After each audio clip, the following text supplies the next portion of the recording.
Just how vulnerable is America's power grid, and could the train shutdowns we're seeing this week be warning signs of a looming power crisis? Well, Matt Luallen is the co-founder of Encari, a Chicago-based power grid security and compliance consulting firm.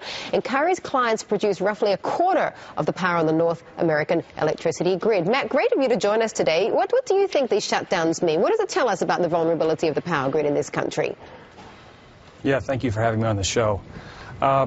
Well, for the past several years, as you stated, we've been working with a number of our clients trying to help them provide cybersecurity, better cybersecurity specifically for our grid.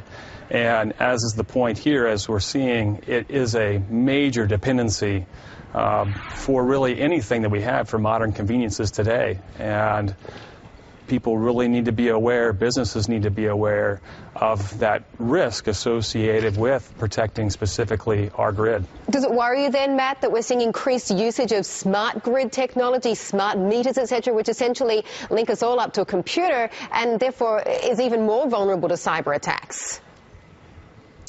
Yeah. As we look to the smarter grid model of putting smart meters on homes and having smarter cars that have electrical capabilities that allow them to serve as generators or work specifically off of the grid to be able to charge versus using traditional gasoline, that does create more exposure points because they all need to have a network communication. And then that network communication traditionally has been somewhat interconnected across the traditional internet, possibly separated in some way, but as we've seen, trying to truly provide a separation between the internet itself and some of these private networks that are being rolled out is very, very difficult. And it does create a much different exposure than what we've had before. And I would imagine that one of the problems here is that compliance is really expensive as well. The putting in all the backups is something that is quite difficult for a lot of the smaller companies, and hence we're seeing quite a lot of consolidation in the electricity industry. So is consolidation a good or a bad thing in terms of keeping us more protected? That's a very good question. I mean, that seems to be the cycle of time in every vertical, whether it's centralizing and decentralizing.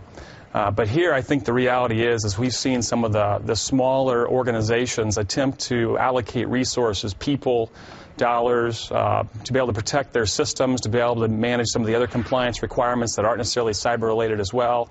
The fines can reach up to $1 million per non-compliant requirement per day. So in aggregate, this can be increased quite quickly.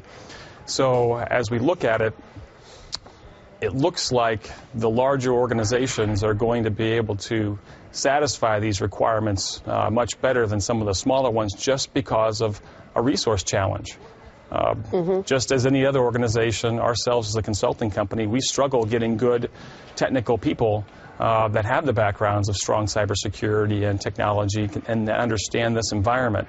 So we really have an educational challenge. So it looks like there's going to be quite a consolidation to manage it. Okay, Matt, thank you very much for joining us with that commentary. Matt Luallen joining us.